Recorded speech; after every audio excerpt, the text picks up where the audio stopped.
legal profession. He's so brilliant at his job that the Karen business community, for the second year running, 2024, he was awarded last Friday. You know, this is a huge community, over 500 businesses, as the lawyer of the year, or the law firm of the year. Oh, yes.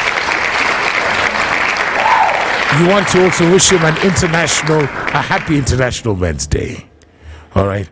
For he is the epitome of man. Yeah, boy, yes. He is here doing the Lord's work on this Tuesday. Partner at Ngugi Mburu Advocates. He is the man himself. It is Advocate Eliud Ngugi Esquire. My brother, welcome. Karibu sana to Legal Tuesday, brother. Thank you very much for having me. So, tell us very quickly about this award, brother. Because I heard on the streets now. Because when you talk about the community there, you're not too far off from the DP's residents. So, are they part of that business community, brother? No. Karen Business Awards is it's an award, or rather, it's an event. Yes. Now that year running, yes, where we bring together businesses around Karen area. Right. Around 300 businesses are part of it. Yes. When you talk of the malls, when you talk of the hotels, guys in events, they are all part of this community. So we also have breakfast and brunches. We have dinners. And at the end of the year, we compete to see who is the best in the industry around that area. Yeah. No, and as I said, I mean, as I mentioned to you on Saturday, you know, my partner and I, there we were, Nyeri, we was at the waterfront, dealing with the Chinese. Okay, and then as we exited, so this big ass sign that said Ngugi Mburu Advocates. I was like, hey, honey, let's go across. You know, obviously it's I think it was a Saturday. You guys work on Saturday afternoon? No, if you request us, we'll show up. But generally, no. Generally, no. It's Monday to Friday, 8 a.m. to 5 p.m. Yes. And we're on Karen Road, right opposite the waterfront. I like that plug. Listen, do you have pets? I don't have pets. Okay, but you know, do you know dogs? Have you had dogs before? Yes. You know they mark territory, right? Yes, I do. Good. So if she had just said yes, I was coming to pee on your door, bro. On that note, happy International Men's Day. Happy International Men's Day, my brother. Yeah. I was just saying, but why isn't, and clearly this is just for point of view, there's no malice or politics involved here. Why do you think? Because this is, you see, like even when, you see, now when Wakili walked in, I don't know, Jeff, has he wished you Happy International Men's Day? He said it as a by the way. As guys, even me, I was being told as a by the way by Madame at Kidu like lunchtime. And then my bros are telling me, by the way, they put it on the group at like 2 p.m. I don't know. It's not a big thing like International Women's Day, bro. International Women's Day is like it's like a public holiday. Huh? Hey, your lips, my ears. And this is exactly what I was saying. And something needs to be done. You know? The ladies need to do something for us. Exactly. Yes. Exactly. Now, so speaking of doing things for people, Baba, because, you know, time waits for no person. What are your handles, first of all, there, please, Esquire? Wakili Ngugi on X, TikTok, Instagram, and you can also find me on LinkedIn as Eliud Ngugi. All right. Yeah. Now, before we get to the question at hand, Esquire, first of all, let's talk about matters legal that have arisen in the past 7 days, brother? And one of them, now, I want to talk about the Chief Justice and the judiciary. This one, of course, we tend to like walk on eggshells because of your position. Yeah. But why is there seems to be, we haven't discussed this, there's a new division, a new court that has opened. What is it? Tell us about that one. Well, there's a new court that was established in this city. Yes. But you had mentioned it, sorry. I had not mentioned this. A few months ago, well, time flies, you had said, oh, no, you talked about that was Kibera. Yes. Upgrading. But also, there's another upgrade that has happened. Right. It was gazetted on 4th November 2024, and this was an establishment of Makadara High Court Criminal Division. Now, so for people to be clear, this is the one off Jogoo Road, the one off Nairobi West. This is Jogoo Road. Okay. Yeah. Okay. So before it was, what was it, brother? It was just the magistrate's court. Okay. Yeah. Which would hear majorly criminal cases. Right. But because of a need, maybe to offer more justice to the people of Nairobi, you remember, or rather, you're aware that we tend to have. Probably, if you have been to court, we have big numbers of people. Yes. Probably you've been arrested today, so you're going to take plea the following day. Yes. And there are already subsisting cases where the magistrate still has to hear those cases. Right. And there are also people who are in remand, who may not make it to court physically. Yes. And so when you come to Nairobi, there are only 2 courts which initially would hear these cases. Milimani? This will be actually 3 cases, courts that would hear criminal cases. Milimani, Kibera, and now Makadara. Wow. But these are just magistrates' courts. So if there is a capital offense, robbery, treason, robbery with violence, and probably murder, you find that these persons are brought to Milimani High Court Criminal Division. Yes. And so you can imagine already Milimani is overwhelmed by the numbers, and the people from Kibera and Makadara cannot have justice dispensed with in those stations. They have to be brought all the way to Milimani. Okay. But now the elevation of Makadara magistrates courts allows these capital offences cases to be heard and finalized in those stations. Okay. Yeah. Now, how does that work? Because when I say how does that work, when you want to, is the right word upgrade, by the way, Wakili? It's upgrade, is it? It is. Okay. So when you want to upgrade from a magistrate court to a full division of a high court, is it a PPP? Is it public participation? Or is it just within the legal fraternity? Is it just now the judiciary and you guys, everyone has got to be a member of the LSK, right? All advocates have got to be all LSK, advocates, right? Have to be members. So is it judiciary and then LSK? You guys now, you beat stories, you get the cops involved. What happens? So I recall last week on Thursday, the Chief Justice was here. Yes. Was sitting, I think, on this seat where I'm sitting. Yes. And you should see the way he's looking out, buddy. You should live stream this. Did you see that, Jeff? It's like he's privileged. Was it? It's a privilege. You know, this seat, as very many important people sit on the chair I'm sitting on. Yes. And the Chief Justice, in her conversation, shared how she has around 40 or 60 roles as a Chief Justice. Wow. One of the roles of the Chief Justice is administrative. So she's the head of administration. So she sits there with the chief registrar and they look at the expansion, the facilities, the staffing, the needs of the staff members, all the way from clerks to magistrates to judges, court of appeal judges, all those people. And they look at how best they can cater for their needs. Right. So in the process, we also have subcommittees formed at the bar level and the bench. So bar level is the lawyers. Exactly. The lawyers have different subcommittees. So you have a criminal division subcommittee where they sit and they have also judges sitting with them. Right. You have you also have judges having their subcommittees where they discuss different ways to improve on service delivery. So in some of these lawyers subcommittees, where they sit with judges, because we give feedback as lawyers and we say as advocates, we tell the judges, hey, I think you judges are now coming to court late.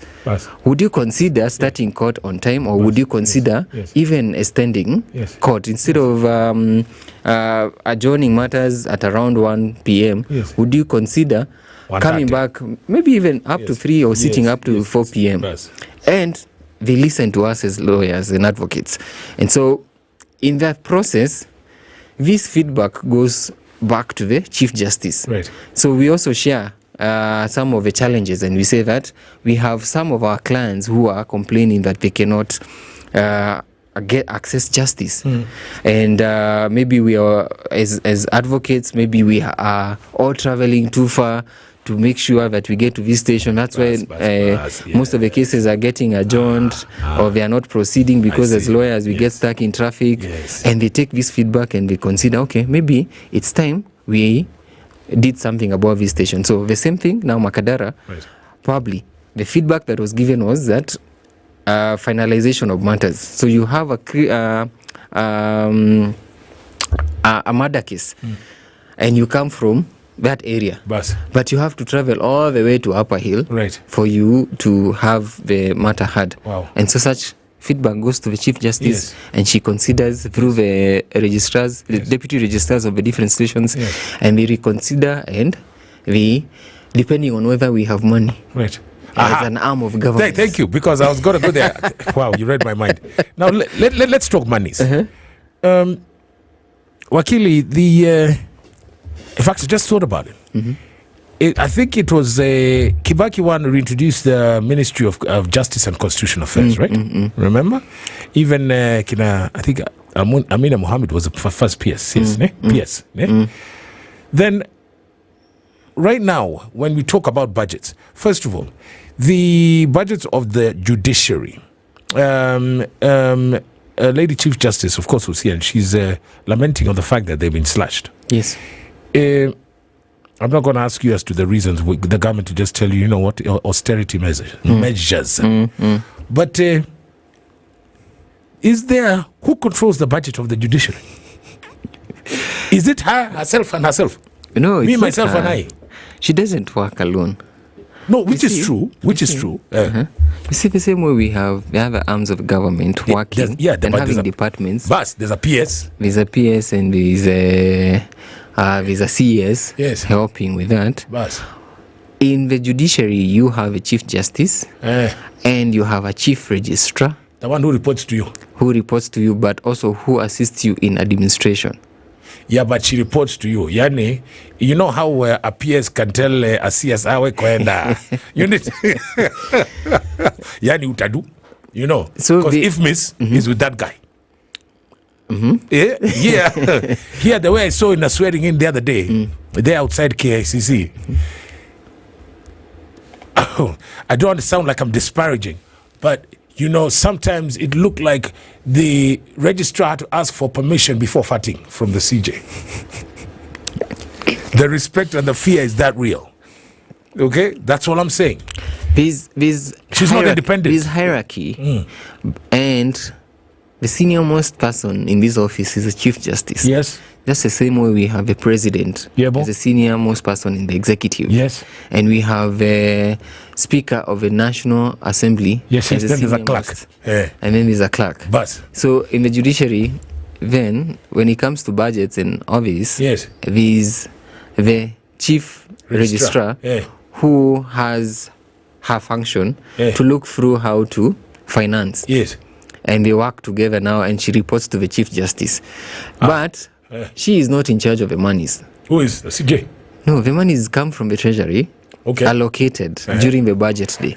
And she was lamenting and saying, over time, we have, as judiciary, been receiving budget cuts. Sharp. So initially, the judiciary will get 44 billion Kenya shillings. Yes. And that is in this regime. That is in this regime. Also the previous one, Uhuru Kenyatta's regime. Okay. And also now, currently, it has been cut all the way to, and you remember, her reason was also based on what happened on July 25th, after the demonstrations, and why the president came and said, hey, we are cutting some of these budgets. Yes. Because you have rejected the Finance Act 2024. Yes. And so currently, the budget that was granted to the judiciary is 22.42 billion. Wow. That's almost 50%. Yeah, which comes and affects the administration, which, well, most of the monies are being spent on expanding some of the infrastructure. Hence the upgrade, like, you know, from magistrate to high court. You've got to upgrade because you need to employ more judges. You need to have also You've got to upgrade the building, surely. The building also needs to be upgraded because judges are coming a judge is coming in. He or she cannot sit in a small courtroom made of. I've seen some of our stations are made of mabatis and containers. Can you imagine? I've seen that. Yeah. Containers. Yeah. And this is not right in a country that is 60 years old. Yes. So some of those things, and she also highlighted and said that now we have in over 47 counties, we have 46 stations. You've said that. Yeah. You've and so we are doing quite well, but some of the stations need to be honestly funded properly so that we have proper infrastructure, so that you don't come to court and sit under a tree or sit under a shade. Look, now, of course, all the money is in climate change, defense, and, of course, State House. But the thing is this. Then, when it comes from Treasury, brother, Wakili, wherever...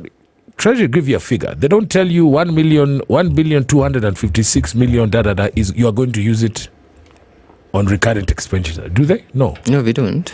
So who is the one who says this money goes here, this one goes here? It is registrar in conjunction with the boss. Yes. Wow. So if you're not exactly savvy on facts and figures, things are tight. I don't know what you're trying to say, but what we're saying here is the needs are more than the funds available. Because if you're going to put up a structure, if you're going to elevate a courtroom, for example, it will cost you hundreds of millions. It will eat into this budget. We have majority of the funds go into the salaries. Although we know very well the judiciary contributes so much because when you pay the fines, when you pay the fines in court after being arrested, these monies go to where does it go? Treasury. Allah. We collect and we contribute to this. It does not stay in the honeypot that is the judiciary. Snap. It's money that belongs to the state. Now we know. We thought it was going to the So maybe we could amend and say that if we raise that money, we should keep it so that we are able to expand and dispense justice to the people of Kenya. That would be an easy solution. Why have we not exposed that coming now from the bar? We need to push our MPs. Okay, then you will always kick that can down that street, you will.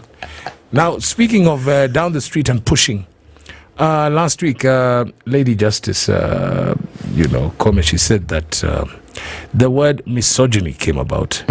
Why are we hearing rumbles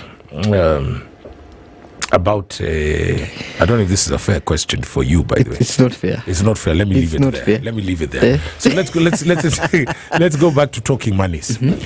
I sent you this unclaimed cash. Shares and dividends in Kenya have exceeded 75 billion shillings as of this month. That's November 2024. At 21, that is almost a quarter of a quarter rise from a 21.7% rise from June. In 3 months, Baba, these unclaimed assets have risen 21%. Yes. This increase follows many investors, including prominent figures, failing to reclaim their assets, which remain with banks, insurance companies, and pension schemes. Now, as a very savvy advocate, Esquire, now, obviously, you've said the need to write a will, I think it's such things, is key. But now, how does one, after the fact, let's say, obviously it's 2024, I find out something in 2035, Made left. Okay? Because clearly, touch wood, by that time, I'm assuming she's gone. All right? First of all, are there time limits to unclaimed assets? I think that's very important. And then number two, how does one go about saying, my parent passed on in 2024. It is it's 2024 now. Okay, let's not look into the future. This person went in 2010. I've just found out that they had shares in this particular financial institution. What does one do? Well, you see, there is a timeline, and that's why the money is ends up going to a public trustee. Okay. Tell us who's this public trustee? It's an institution. Okay. It's an institution. Yeah, I thought it was just one. It's one brother chilling somewhere. And so, what would happen is that you have already, and we have an act of parliament established in 2011 that gives all this information. What happens is that you have, like what you've just said, you passed on, you have not disclosed what you own, where are these assets that you own, and so the government will come across these assets, and what it will do, it will just take these assets and it will list them up. How does the government come across these assets, Baba? We have said we have a public trustee. Yes, no, I get that, but surely, okay, there's this public trustee. How does Kwach Bank now know that, you know what, Edward has gone? At what point does the Kwach Bank now go to public trustee and say, boss, huyo ni maiti? Is it because it has been inactive for a while, or what happens? It's all about inactivity. It's what? It's inactivity, and some of the banks will give you a certain period. So we cannot state the limit that some of the banks, because different banks will give certain periods for you to come and claim. So you have a bank account, which is dormant. So bank X dormant does not mean empty. Just means there's no activity. There's no activity. Yes. There's no money moving in or out. Yes. And so the bank cannot keep all this because they also report. So they have got a legal... They have a duty to report to CBK on transactions that are happening. How much are they holding? And so in the process, they don't want to report, to be seen to be stagnant. So they have to make sure that this money moves. Sharp. So they'll go to unclaimed assets and hand over these funds which are there in that account. Unclaimed assets will put a notice in the newspapers and tell you, hey, the family of so-and-so, of this person's name, is this asset that is right here. You need to come and claim it. When it comes to other assets like land, or motor vehicles, shares, the same thing. Companies will have to liquidate some shares. In the process, as they invite people to come and transact, they are aware that these shares have been here, no movement. We send you a notice to come and collect your checks, take your dividends, so they can track it and be able to hand it over. So there's this guy who went to Stato, 205. And obviously he went, he left his account. See, he didn't close it. Safi. But then now, obviously, when he went, he was trying to do things. Safi. But then it didn't work out, so he can't come back. If he comes back, obviously, he'll be told, don't come back to Stato ever again. At what point, he went in 205, It's 19 years ago. At what point does the bank say, that one is already closed? That one may likely be closed. Even if at that point there was 1 meter in 205. There's no activity. And you see, the bank will keep communicating with you. Yes. We'll try and reach out to you. Yes. We'll keep telling you, hey, your account is dormant. Your account is dormant. Yes, they do that. They do that. They make even calls, they send emails. That's true. But you are not responsive, or they can't reach you. Right. So we'll hand over these unclaimed assets to the government. And public trustee decides on what to do with this. Right. And that is, it's always on the premise they assume you're deceased, is it? Just ask. No, not really. You may have moved like your friend. Yes. And you can come back. Okay. Now, in a scenario like that, I come to Ngugi Esquire and say, Baba, I realized that my mother, I had these things here. Where, do we go to the institution or we go to the public? Where do you go? Because I've come to you. You go to, the unclaimed assets have an office. Yeah. So you go to them, and you, of course, you need supporting documentation to prove that. No. You have a relationship. No, excuse me. Just to prove that I have a relationship. Yes, with a person. Okay. Number two, that you have authority to process the unclaimed assets. One, we didn't know that. Do you know why? You may have siblings. You may be 10 of you in the family, and you're the notorious one. Yes. And you just want to benefit on your own. So you may need to prove that you have been given authority. So either through a court order or through, sometimes you may accept your affidavit. Yes. Yeah. Okay, so not all is lost. Not all is lost. And that's why we keep saying, Bisho. Yes. And I was having a very interesting conversation with an old person. Right. A friend who is probably who has seen life. Yes. And he was sharing these words of wisdom. And he was saying, hey, he does not understand why people are afraid to plan their estates or plan their lives.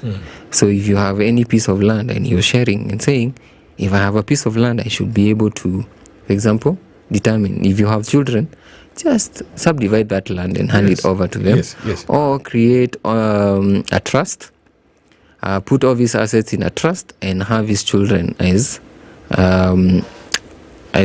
members of his trust, to be able to enjoy this. If you are afraid that they are going to sell off and then end up wasting away what you worked hard for, so create a trust.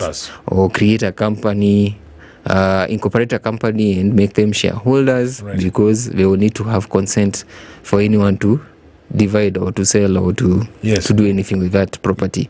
Instead of just holding on to this property in your, you don't know, tomorrow is not guaranteed. Indeed. So if you buy any property, try and plan whose property, in case you are not there.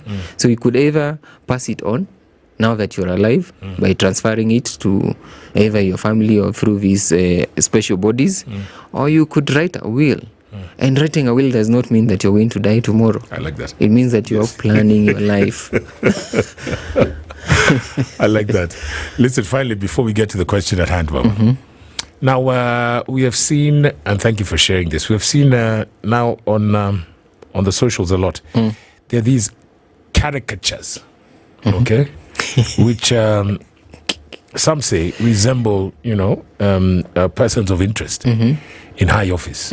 You've seen those, okay? Right. In fact, now they have become now animated, okay, and it's caused a very big buzz. Then you shared a story how a university student was charged with publishing false information on Monday. I think that was yesterday, isn't it? Yeah, yesterday.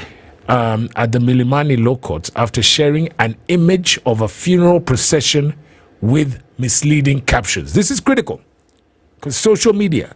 According to the Director of Public Prosecutions, DPP, the suspect, then we give the name, allegedly posted the image on his on X account, and I quote, landlord at Bosgabi on November 13th, obviously last week, claiming it was that of His Excellency the President being transported. The court was informed that the image, which depicted a casket draped in the Kenyan flag and escorted by military officers dressed in ceremonial uniform, was fabricated to give the false impression that it involved the president. We see people taking the piss all the time. Why is this one so serious? And just for the benefit of a lot of people, disparage, insult the name, the image, the office of His Excellency. Is this setting a precedent, or just that iliwe funzo? No. We have a law called the Computer Misuse and Cybercrimes Act of 2018. And under Section 22 of this Act, it does provide a crime called false publication. So if you publish something that cannot be authenticated, then using now the internet space, you will be found guilty of that offense of false publication. And this publication, it says that if this information is false, misleading, or fictitious data or misinformation that is likely to propagate war or incite people to violence, or constitute hate speech or advocates hatred, that constitutes ethnic incitements, vilification, and incitement to cause harm, or is based on any ground of discrimination, or negatively affects the rights or reputations of others when you have committed an offense, and this offense can attract a fine of up to 5 million Kenya shillings or imprisonment for a term not exceeding 10 years. Oh, this guy's in trouble. So if you go out there making false or issuing false information and say that tomorrow, for example, tomorrow is a public holiday. Yes. Yes.